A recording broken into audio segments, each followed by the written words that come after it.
यार मैंने ना तुम जैसा इंसान आज तक नहीं देखा।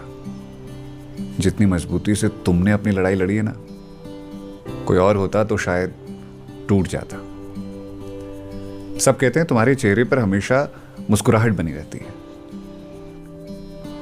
पर मैंने तुम्हारी हंसी के पीछे का दर्द, तुम्हारी खामोशी और तुम्हारे आंसुओं को देखा है।